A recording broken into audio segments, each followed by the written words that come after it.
You'll make this rather snappy, won't you? I have some very heavy thinking to do before 10 o'clock.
All right, welcome into Greeny Sports Cards Live, the world's first multi-stream broadcast for the hobby industry.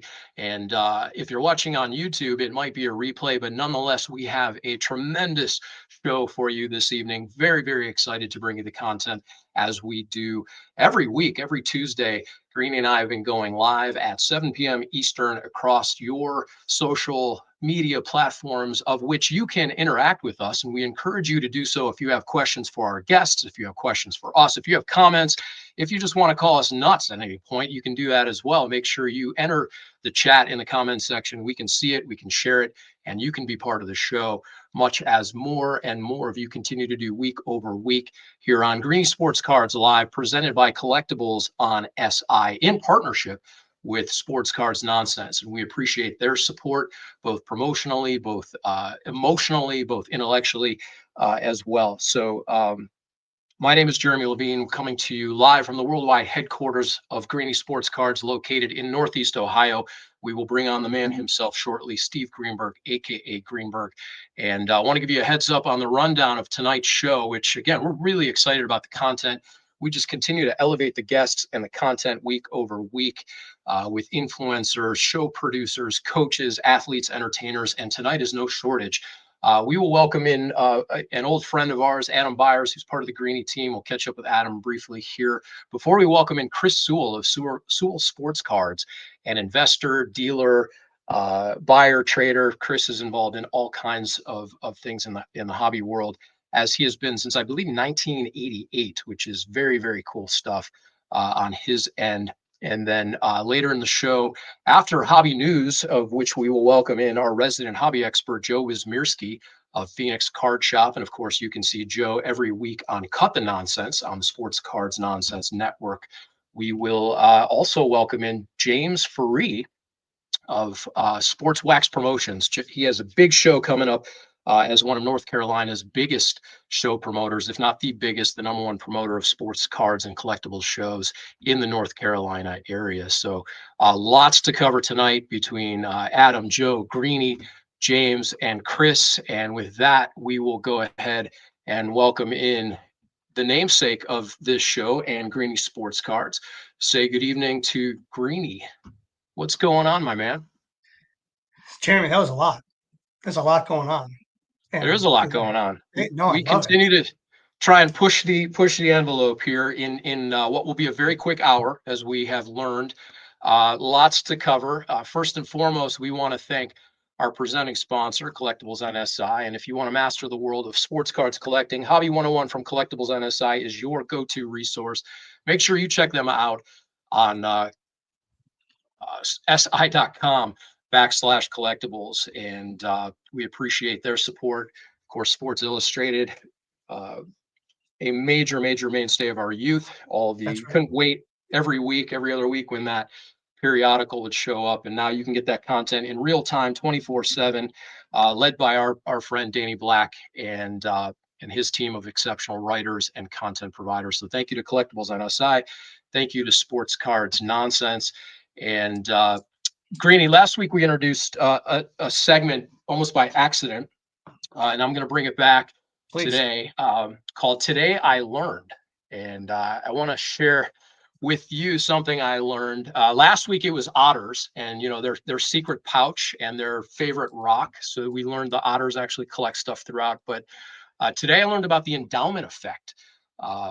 It's really the description of that once we own something, we tend to value it or overvalue it simply because it's ours. And psychologists have dubbed that the endowment effect. It's why people resist selling cards they've had for years, even if the market says it's time.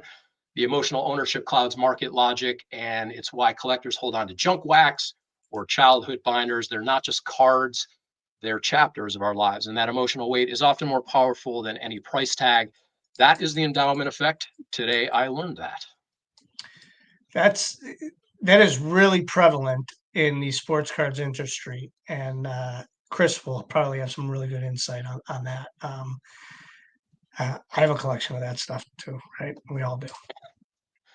Yeah, I got a closet full of that stuff. I don't know what to do with, but very cool stuff. Why don't we Today I say learned hello to one of the mainstays of Greeny Sports Cards, part of your team and a vital cog in that team in event production, vendor relationships, sponsorships, and the like. We want to say hello and good evening to Adam Byers.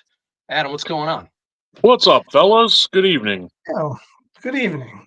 Adam's been working tirelessly on this Medina County Collectors Fair, Jeremy, that is coming up here shortly. 3 weeks, well, maybe 2 weeks. 2 weeks, something like there, 2.5, something like that. Yeah, right around the corner. Very cool. Right. Green, I know you guys are humble about this stuff, so I will sing the praises. This was one of the first shows in the country, going back almost 3 years ago now, to really take the step of combining sports cards and TCG and Pokemon. It was a little bit of a risk. We know some of those vendors were hesitant to be in the same room, but now there's been an explosion of that stuff, and this is a really, really cool show. Give us those dates again coming up. Adam, go ahead. September 26, 27, 28. Wasn't sure who was going to say it. Either way, that's what we got. 3 days of ball cards, Pokemon. There's gonna be some comics there and 3D printing and everything. What was the box of cards that I opened last time? Like, Squishmallows. Like, there's literally everything at this show. I opened a box of Squishmallow cards. Now, for the faint of heart, there's probably not that many people that know what it is, except for sans me and Jeremy. It's new. Yeah. Probably Joe. He's probably got a couple Squishmallows in his house, but yeah. I mean, there's literally everything. Yeah. I bought a pair of kid Shaq shoes there last year for Jake, for my middle son. So Adam, you actually introduced us to Chris Sewell, who will be joining us here shortly. Chris is the mind behind the Sewell Sports Cards, which is a popular YouTube channel. He's a baseball card collector, investor, dealer, lifelong enthusiast. He actually's kind of hit the trifecta with a unique mindset of being a collector first, investor second, and dealer third. What can you tell us about his content and why it's appealing to you before we bring Chris on? His content is strictly informational based, and he tells stories about different deals that he's done in the past. I'm sure Steve and I could probably come up with a couple hundred of those, good, bad, and otherwise. But the different segments that he does a high rollers where he goes over the tippy top sales of the card sales for that week, and then he does a regular rollers segment, which is awesome. He gets people to submit into him different cards that they bought, or just different weird idiosyncrasies of different cards that have sold over the past week that maybe you don't look at. You know what I mean? It's middle of the road stuff, or maybe it's a great deal that somebody found on Facebook Marketplace or on Facebook or Instagram, wherever it is. It's a really cool show. There's no fluff to it. It's information and stories, and that's what it is. You know, you don't have to listen to him. Please like, subscribe, and blah blah blah blah blah every time. He doesn't do that. It's just a really good show. How about that? So we might as well bring him in. Let's say hello to Chris Sewell of Sewell Sports Cars. How about that introduction, Chris? Yeah, that was awesome. I appreciate that. Thank you for that. Absolutely. Thanks for coming on, Chris. He was probably subscriber number 4, right? Oh, for real? OG subscriber? Yeah. Where were you at originally when you started doing it? Was it New Zealand or something like that? I was in the Netherlands. Netherlands. Yeah, it was right as COVID hit, and yeah, I couldn't play with baseball cards because they don't have any cards over there, so I started a YouTube channel instead. But you ended up getting some shipped over there at some point, didn't you? I figured it out. I had mainly I was flying back to the States after like the planes, flights were no longer shut down. I started flying into the States regularly and doing business there and bringing a little bit back with me, but I couldn't bring too much back because if I had 2 big suitcases full of cards, they would question it. Absolutely. But, yeah.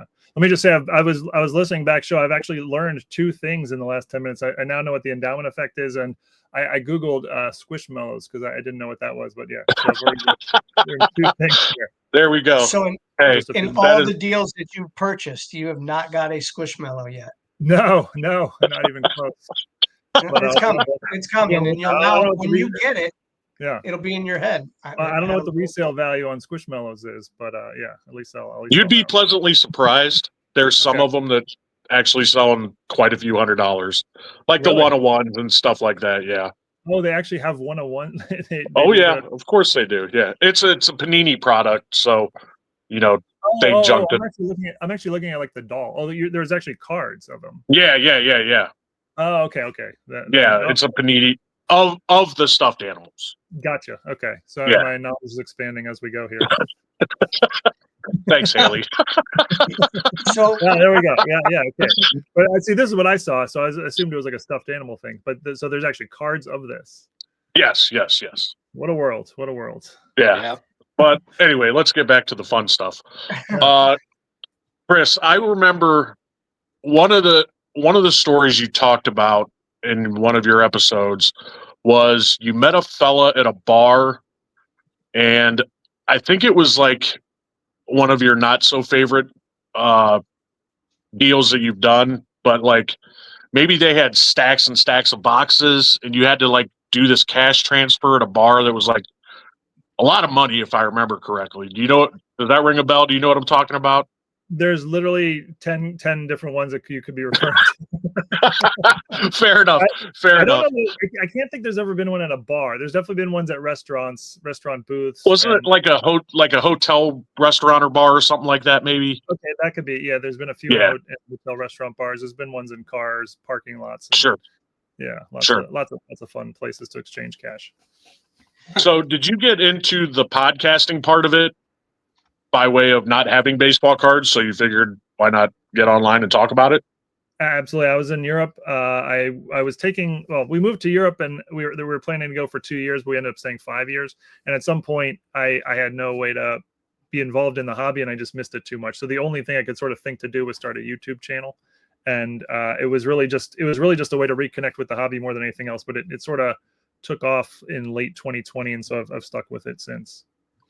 Yeah, that sounds about right. That's about when I was thinking you started it, because like you said, it was after COVID. And that's just an interesting way that somebody got into what you're doing now, because I imagine, I know you buy and sell sports cards, but how much of your time is now taken up to your YouTube channel that takes away maybe from your sport carding? Yeah. So when I was in Europe, it was all my time. I spent more than 40 hours on my channel. My videos have a lot of editing, a lot of research put into them. But I was doing 4 to 5 videos a week. Now I'm doing basically 1 video a week. So I've cut that way back because I'm back in the States, and I actually don't have any desire to be a YouTuber. My dream is to play with sports cards. So I want to buy sports cards and play with them. That's what I want to do. I continue to the YouTube channel because there's a fun aspect to it, but it's not my real goal. Got it. There's a picture that you share of, it looks like you're sitting in your driveway with a lemonade stand, Yeah, but I it's love not lemonade, it's baseball cards. So Yeah. take us back to that. When did you originally like get into this and you're like, I'm not going to collect them. I'm going to find a way to do something else with them, which is selling them. Yeah, my first pack was 1988 Donruss, but I don't remember being involved until 1990. So 1990 is when I sort of consider myself became a collector. I was all out super collector in the 90s, basically my teens, and that's like it's all I cared about. And then at some point you go to college and you move on to other things. But I got back into it around 2010, became a full-time dealer. I've been a full-time dealer since 2010 and started the channel in 2020. Have you found that Cal Ripken, not the rookie card, but the minor league card yet? No, I have never. So I've had a couple chances to bid on one, but they went way higher than the card. That card's really spiked. The Orange Border 1980. Yeah. There's only like 40 known copies on the planet, and I've never had one. No, it's my holy grail. But my real dream is to buy one in a collection and then keep it that way. Right. That's becoming sort of less and less likely as the years go on. Yeah, there we go. That's my buddy Jacques, who I lost touch with a long time ago. But that's me in the blue shirt there. So it's funny. I don't really remember this. Like I remember trading with all my friends, but I don't remember ever. I mean, I sort of remember kind of just from the picture, but setting up at the side of the road, the hobby was big enough where you could do that back then. Yeah, I mean, it was crazy back then. Yeah, like when I was in like 6th grade, literally every boy in my class collected cards. It wasn't like some of them. It was every single one. Right. Yeah. Chris, is there a vintage set or something in the marketplace that you feel is undervalued or hasn't quite caught up with today's valuations? And if so, what is it and why? Well, no, predicting the future. I would have a few years ago. I would have said Topps Tiffany. I actually loaded up on the Topps Tiffany sets from the 80s, and that actually turned out pretty well. There, I think there's still room to grow on those. Those went up pretty high recently, but I still think they're undervalued given how popular the 80s are, how everything's overproduced in the 80s, and those are actually quite rare. So that's one thing I would sort of point to. What about you guys? What about you guys? I want to know what your secret tips are. Yeah, right. Yeah, buy, and don't sell anything. Right? Yeah. Okay. I don't buy, so that's my secret to saving money. That's a good way to do it. What we've all bought collections before, except for Jeremy. But like, what is the largest collection you've ever purchased? Quantity or value? No, quantity. It's funny that you actually respond that way. I always think of quantity first before I think of monetary. So my largest quantity purchase I did a video on is actually kind of funny. It was 3 million cards, and we I'm actually forgetting the numbers, but we paid something like $3,000 for it because it was somebody who had a storage unit. They didn't know anything about it, and they just needed it gone immediately for some reason. I can't even remember. But we paid it was me and a partner paid $3,000 for 3 million cards. It turned out to be one of the worst deals we ever bought. Like we spent hundreds of hours on it and barely broke even. It was just, it's a good lesson for, quantity does not equal value necessarily. Yeah, I think we've all been that route. Yeah, if you buy collections, I'm sure you've experienced similar things where someone's got a house full of cards that just doesn't have a lot of value. No question. I like what you said. Like there's cards that we can all go buy. You can go buy that Ripken card. We can all go buy a Frank Thomas no name card. But the fun is finding those in collections. Yeah. What's been one of the things that you found that you were like, oh my God, this is here? And maybe not because it was worth tons of money, but like it was so rare that you just never see them. Yeah, no, I actually don't have a lot of those. I think that stuff, so that sort of story is probably rarer than people think. Actually, I'm curious if you guys have stories of those. Most of the time that I'm looking at a collection, I look it over in heavy detail before making an offer on it. So I think that sort of thing doesn't happen to me very often because usually I've already combed through the collection before I would sort of find it later. Yeah. What about you? So You guys have massive hits. Diamond in the years rough? ago, and Adam will know this, we bought a collection, and the guys, like, I got all the Jordans, Kobe's, all that stuff out of there. There was a brick of cards stuck together, and there Oh, was a okay. Jordan shoe card in the middle of that brick. There was a Jordan what? The shoe card from like Upper Deck. The shoe Piece of card? shoe material. Yeah. Oh, wow, nice. Yeah. Okay. That was one of the cool ones. Was it damaged because it was stuck?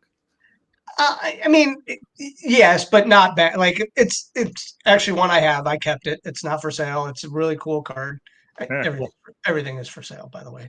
But it's just sitting in the box, hanging out right now. Yeah. But yeah, I mean, and we found, you find PMGs. I've not found, a Kobe or a Jordan PMG, but we found those types of cards, and there's so many cards.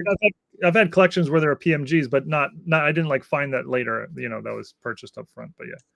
Yeah, I had a Charles Barkley green years ago that I bought in a dollar box. Ooh, and I sold it for $5,000. I was the king of the world. And that's today, pretty good return. yeah, sure. Could have done better. Could have done probably, you're about 15 years ahead on that. Yeah. Yeah. That would have a lot of zeros after it today. But yeah, that is the thrill of the chase, and that's kind of why we do it, right? So go ahead, Adam. It's our version of opening packs and boxes. That's a great. That's a great. You know what I mean? Yeah, yeah. With less chance of losing. Much less. If you know what you're doing. You actually have a decent chance of winning as opposed to right. Yeah. That's a great. Where do you find is your best bang for your buck? Is it selling it at shows? Is it selling it online? Or do you have, 20 people at the ready that you just send out, hey man, I got these deals ready for you? So selling's my least favorite part. I like buying and I like playing with cards. And then don't enjoy the selling so much, but I have a lot of outlets that I use, and I use them all, and they're all good for various reasons. Setting up at shows, eBay, various auction houses. I use them all, ComC and other platforms.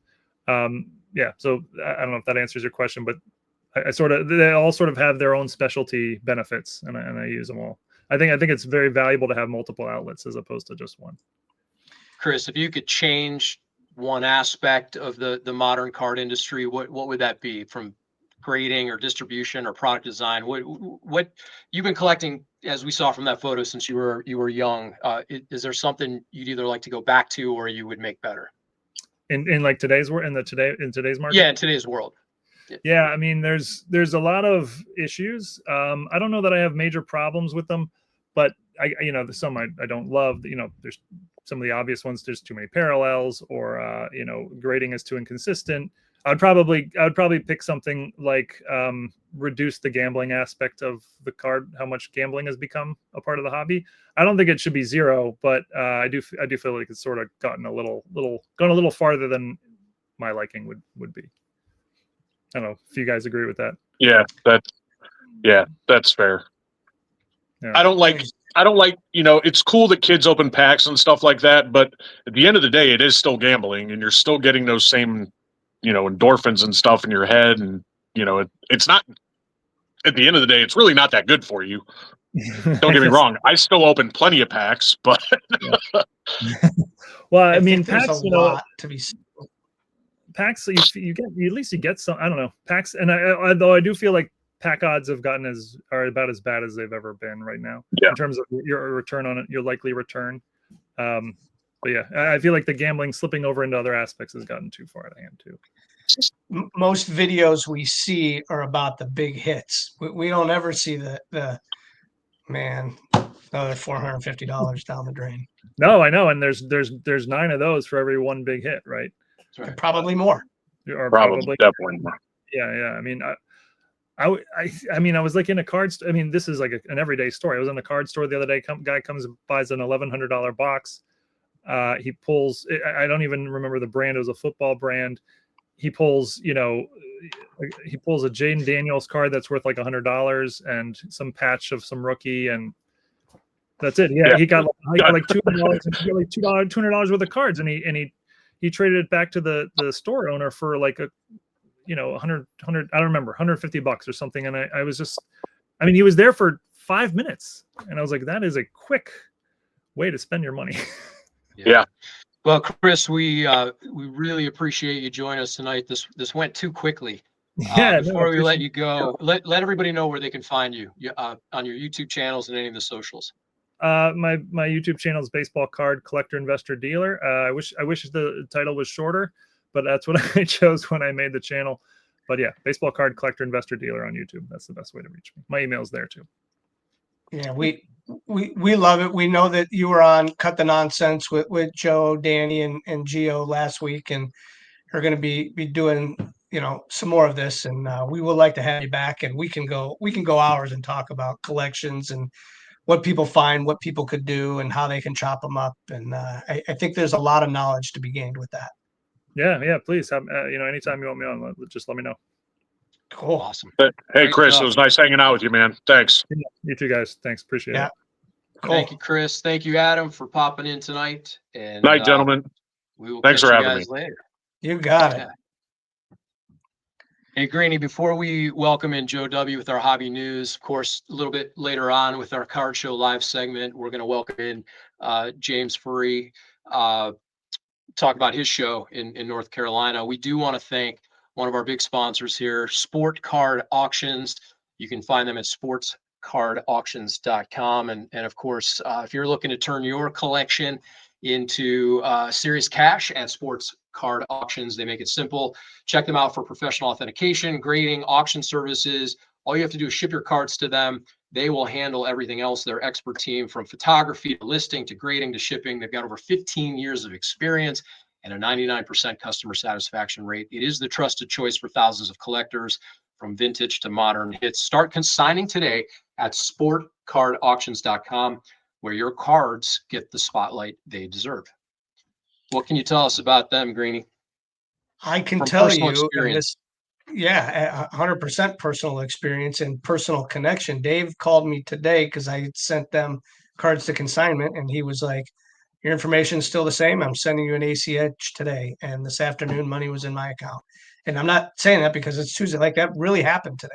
So no, it's they do things fast. They get you paid. They get your cards listed. And I mean, they do the work for you, which is terrific. I mean, they take the pictures, they get them listed, and then the money goes right into your checking account. Awesome stuff.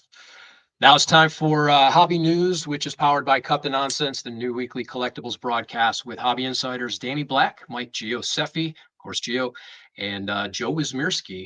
Episodes of Cut the Nonsense are available on YouTube every Wednesday.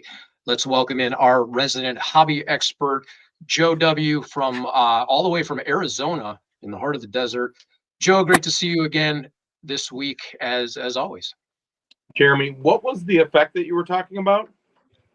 The endowment effect. It's where Effect was, Jeremy, because we have a bunch of wax here live today. We have the Don West Wax Series. We've got Don West Baseball, 91 Bowman. We've got it all for $39.95. If you buy this, you're a winner. You're taking the L away.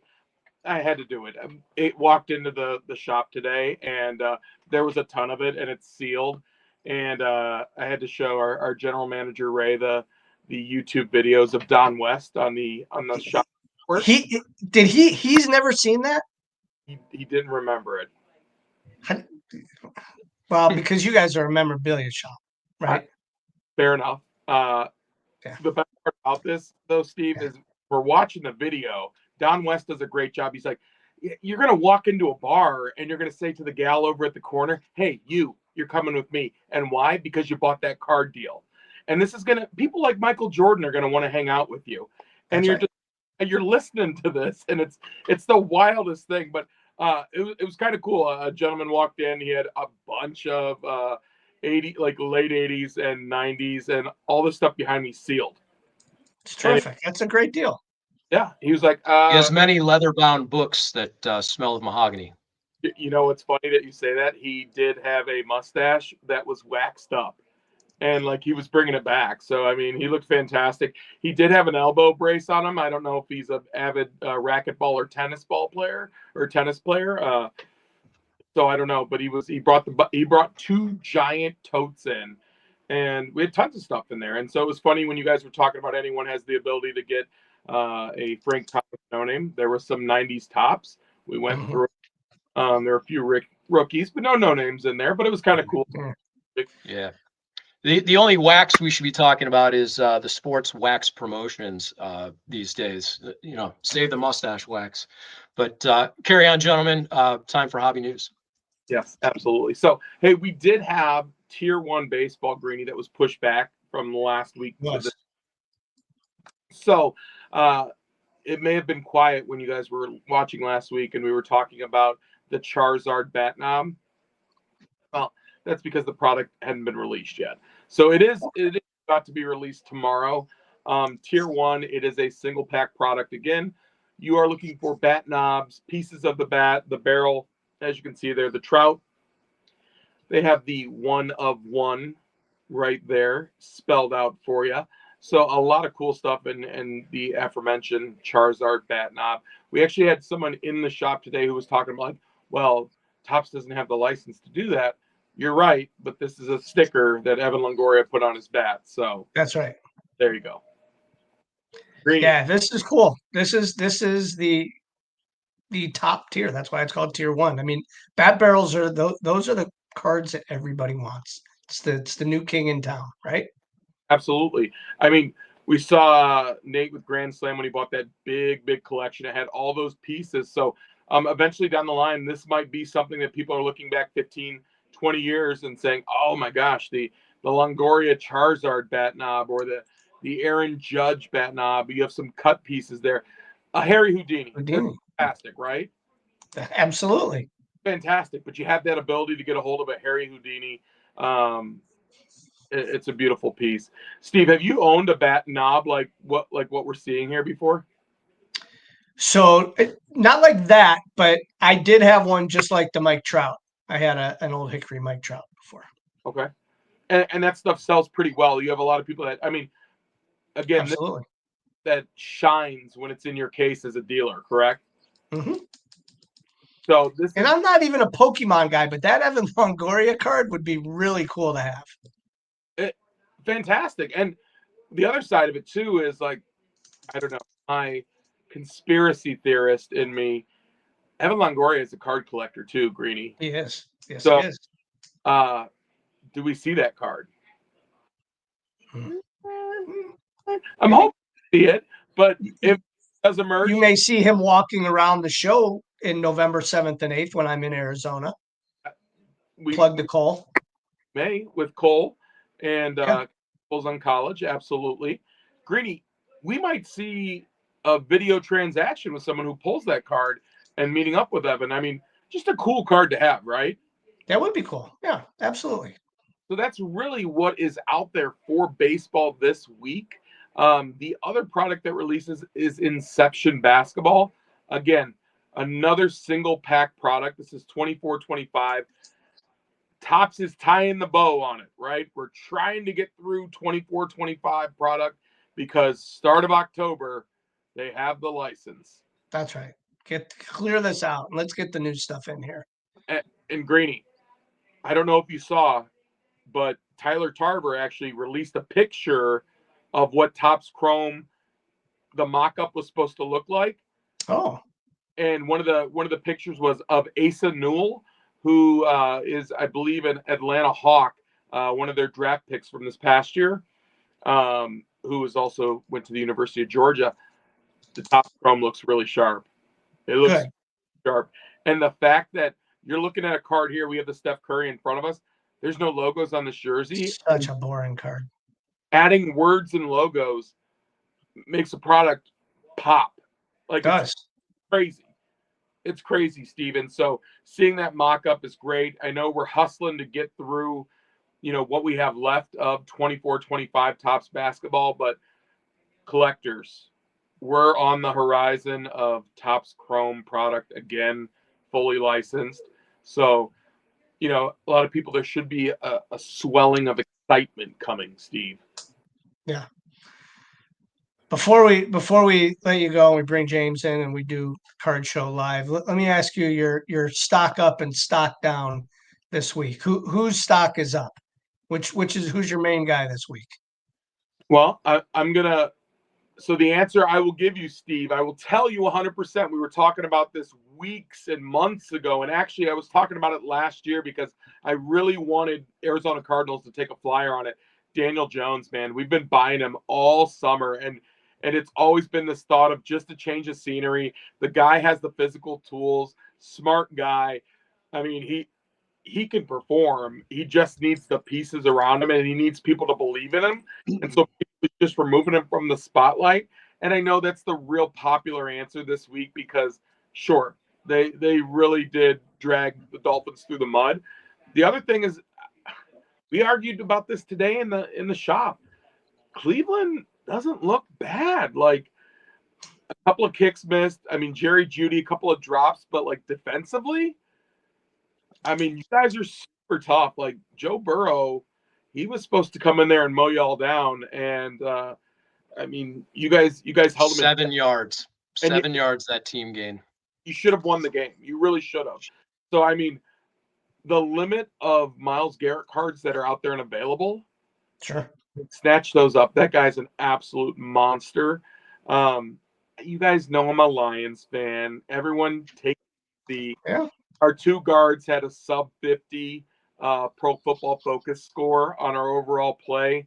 We'll get better. Don't worry about it. It wasn't all the Micah Parsons effect and all that stuff. Take it easy. Hey Joe, you're welcome to hang out with us if you can. To when we welcome in James here on the Card Show Live segment. I'm going to need a minute to digest the fact guys are going to be walking around shows talking about other guys' knobs, and I'm not quite comfortable with that yet. So in the meantime, we're going to transition to Card Show Live. Greeny, we'll welcome in shortly here James Farie. He's the founder of Sports Wax Promotions. It's a fast-growing event brand that's reshaping the card show scene across the Southeast, particularly in North Carolina, where James is a native. And he rekindled his passion for sports cards during the pandemic with live breaking sessions. That spark led him to launch a show in 2021 that was just 35 tables. And he has quickly grown that into a multi-show juggernaut. So we'll see James on the backside of Card Show Live.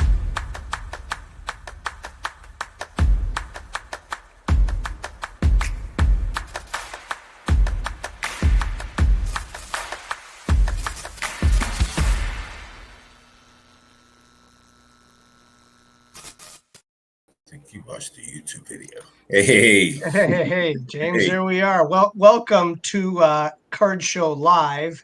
I love the hat. That's absolutely terrific. Thank you for having me, Greeny. Back to our guy Tim with Big Head Tim, right? Yes, I've heard of him. Yeah. Before we jump into your show, I wanted to just give a shout out to. There's a couple shows happening this week before your big show next week. Here in Ohio, the Great American Card Trade Show in Xenia, Ohio, which if you've never been to that show, Xenia is near Dayton, which is about an hour from Cincinnati, maybe an hour and a half from Columbus, and then Indianapolis on the other side, Louisville. It's a great central location for that show. 375 tables. This show has been going on for years and years, not necessarily at this location. It actually started at Wright State in the Nutter Center. And I've been to that show when it was hosted there, but now it's transitioned over to the Xenia. It's in the field house. It's going to have 3 buildings, 350 to 375 tables. Ken Ludington has grown that show tremendously over the last 5 years. So if you're in that area, you want to check that out. The other show I wanted to mention this week, the Northeast Sports Card Expo, which is up in Stamford, Connecticut, and 300 tables. So if you're on that coast, that part of the world, you want to head out to that show. You can see right there, the Northeast Sports Card Expo in Stamford, Connecticut, 300 table shows, 375 tables in Xenia.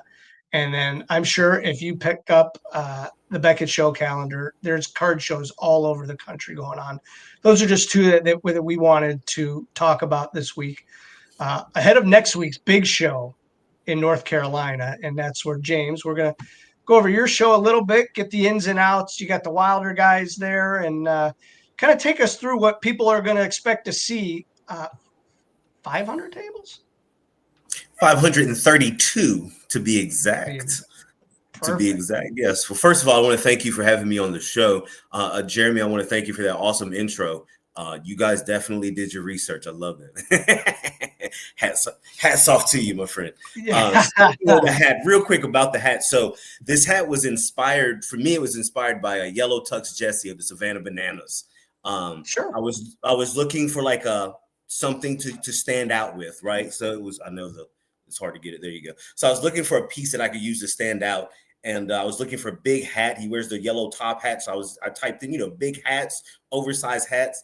And I found the company that makes these hats. And recently somebody did bring, it was probably a couple months ago, actually, somebody brought to my attention the other gentleman in the hobby that wears the hat. I've looked at some of his content. He's awesome too. I love he's got a lot of hats too. So it's pretty awesome.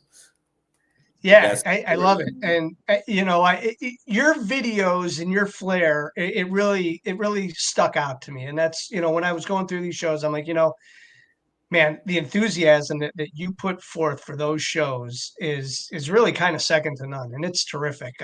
I love the videos. I love the content you guys put out. And quickly, while you're becoming the number one show in that area. Well, I appreciate that. I come from a sales and a marketing background. And I'm not going to get too much into that, but so the show that's coming up, it is next weekend, the 20th and 21st of September, Cabarrus Arena, Concord, North Carolina. Like I said, 532 tables. There will be sports cards, wrestling cards. We will have the Pokemon, the other stuff, the Magic the Gathering, Funko Pops, a lot of NASCAR. We are in NASCAR country, so so we will have the NASCAR there for sure. And just a few other pop culture things, not a lot. At last count, there were over 260 pure sports card tables. And that means a lot for the sports card guys. The shows in our area, they've been getting a little, there we go, a little out of balance with the Pokemon. And we usually try to keep our shows at a good 50-50 ratio. But at this show specifically, there will be over 260 pure sports card tables. And there will be like maybe 40 or 50 guys that have a mix. And then the rest will be a Pokemon pretty much. It's about 240 tables of Pokemon, just Pokemon. So it's going to be a really awesome event. We have my buddy Mike Wilder Side of Sports. This will be my second time working with him. He's a great dude. He's a great family man. He's got an awesome family, awesome crew. He's bringing out all the stops. So I don't think North Carolina's ever had this many guests. As you can see there, we've got Muggsy Bogues, Kimba, LT. We're bringing LT back. I had LT out here last year. Kelly for the WWE, for those wrestling heads. Joe Horn, Ricky Jackson, and then George Mearson, the tallest player ever to play in the NBA. So there will be an opportunity to get a Muggsy and a George picture, right? So that's going to work out if we can get it all in one frame. So making that available also, so there'll be limited opportunities for you to get the tallest and the shortest men ever play in the NBA. And I think it's just an awesome thing. So I do enjoy working with Mike, and I'm glad that he decided to expand the autograph pavilion to so many different guests. The way we can kind of get a lot of different people. James, we referenced you started out only 4 years ago, really, with that 35 table show at a hotel, and now you've got one of the Southeast's largest collectible events. What is that like for you when you reflect back on it throughout the last couple of years, that transition? I've got a lot of questions along those lines as far as, some of the challenges, what you've learned, but what is that feeling it evokes when you can look back on where you started and where you are today? It's an immense feeling of joy and pride. Joy for what we've been able to accomplish. It started off me trying to sell my cards, and I've told the story a million times, and it really along the way turned into something special. The vendors would come and, hey, James, we had such a great time, and they're able to get their their wife's car out the shop and do different things, and we're taking vacations, and we're opening stores, and we're opening shops, and it almost at some point became like I felt obligated to keep doing the shows for them, and I was having fun also. So for me, it was fun.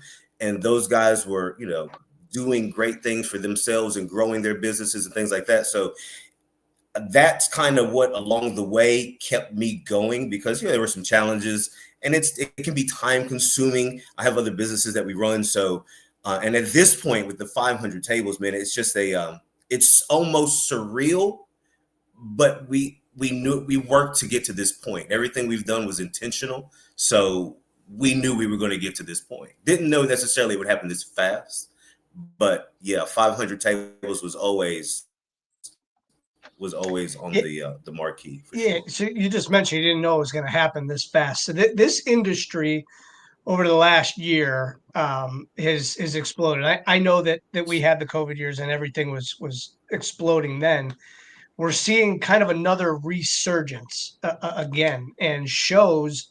Jeremy and I talk about this all the time. Nothing will beat a face-to-face transaction. I know there was 400 and some million dollars that were spent online last month, but face-to-face transactions are still really the backbone of this hobby. And I know that you have to see that in the amount of people that attend your shows as vendors and as collectors, right? Oh, absolutely, absolutely. It's a you see a lot of cash flowing at the shows. Like, you see it flowing. From the guys with the buying, right? And their lines are long all day. And there's some James, we spent 40, James, we spent 70 grand. I had a guy call me. The last big show we did in Concord was 379 tables. And I had a gentleman that flew out from Ohio. He called me, found my number, called me, and he wanted to make sure it was worth his flight. And I said, "Oh yeah, buddy, it's worth your flight." And he spent all day walking around that sucker. He said, "Man, the only regret I have, James, was I didn't bring enough money."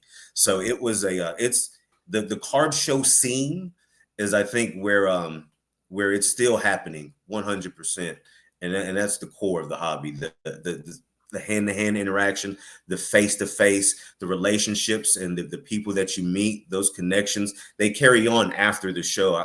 Plenty of guys tell me, "Oh yeah, I've been buying for him for the last 4 months." I'm like, "Oh yeah?" He's like, "Oh yeah, met him at the show. He calls me every 2 weeks. We do deals, we meet, we trade." And it happens continuously after the show. So yes, offline, there's so much action going on, 100%. Yeah, they have no idea.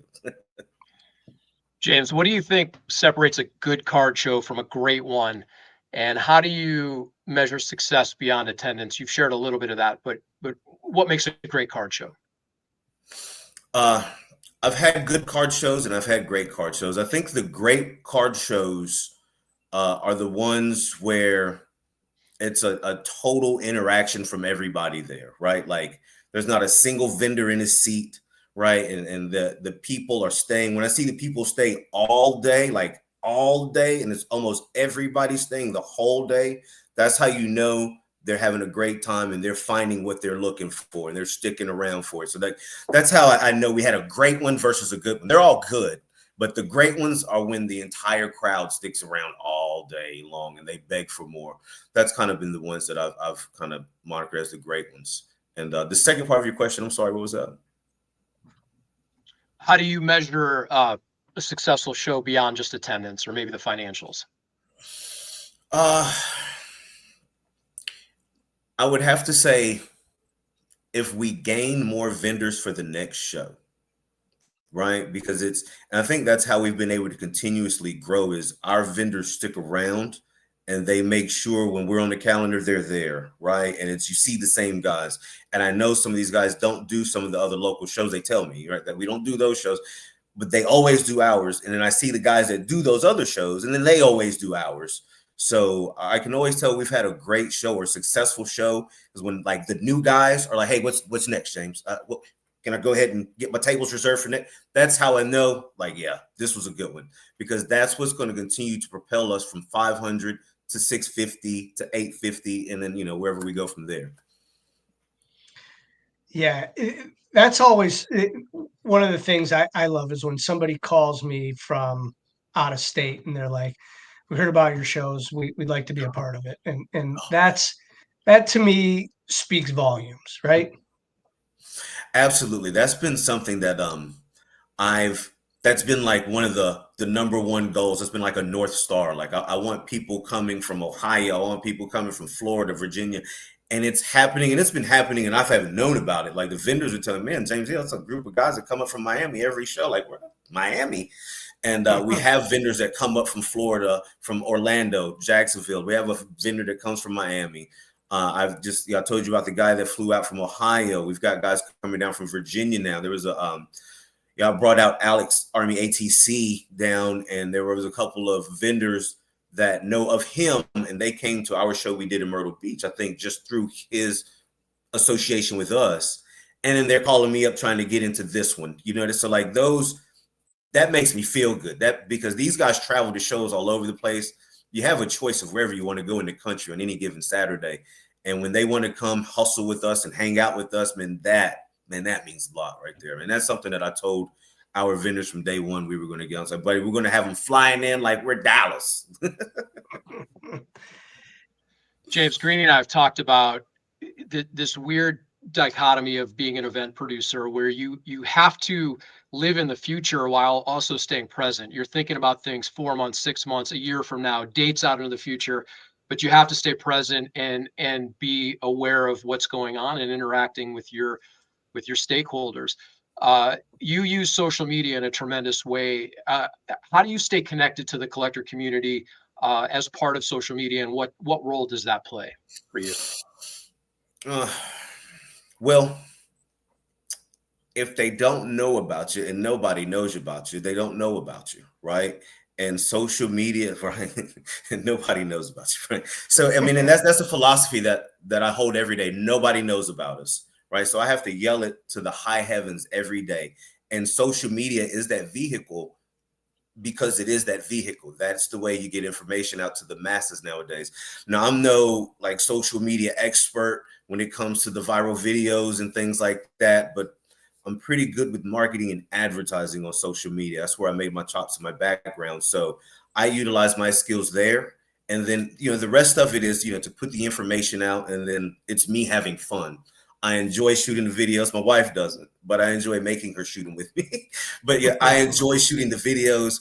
I get to be James, right? And it's a part of the show, and it's something that I enjoy, and I enjoy doing it. And it's something I never want to stop doing. So I guess that's how I stay connected to the community with it is there's a passion for just making sure everybody's happy, right? And making sure they all know about the show. Social media is that outlet for us. Of all the shows that you've done, and there's been plenty, is there a moment at any one of your shows that sticks out and you're like, man, this is why I do it? Yeah, every time the kids. So we have a big Pokemon, a big Pikachu, 6 foot tall Pikachu outfit, right? It's always the kids for me, right? So when the little girls, we have stuff like that. Like when you see the little girls run up and they're jumping up and down, right? Like that, and they like let out like a little shriek, like, man, that's like a pure joy that I may never experience again as an adult. You know what I mean? But man, to see that makes me happy. And it's a collective of all those moments. The kids that come in, like the 12, 13-year-old boys, and they're trading their cars and they're ripping and running from dealer to dealer. Like, man, I used to do that with Marvel cards when I was on the military bases going to my own card shows. So it's like, it brings back nostalgia for me. And it's just a element of just happiness and joy, man. Like, dude, how often do you get to see people be happy, just happy, right? And at the card show, you get to see it all the way. People are just happy. They're doing their thing. They're spending their money. They're selling their stuff. And like, that's it for me, man. Like the moments of happiness, everybody being happy, and especially the kids, the girls jumping up and down, the boys at the tables. Like, that's my thing, man. Is there an athlete or influencer or personality out there that you haven't had a chance to work with yet that would be like your holy grail of getting them to one of your shows? I mean, I would say Tom Brady. It's Tom, right? It's the greatest.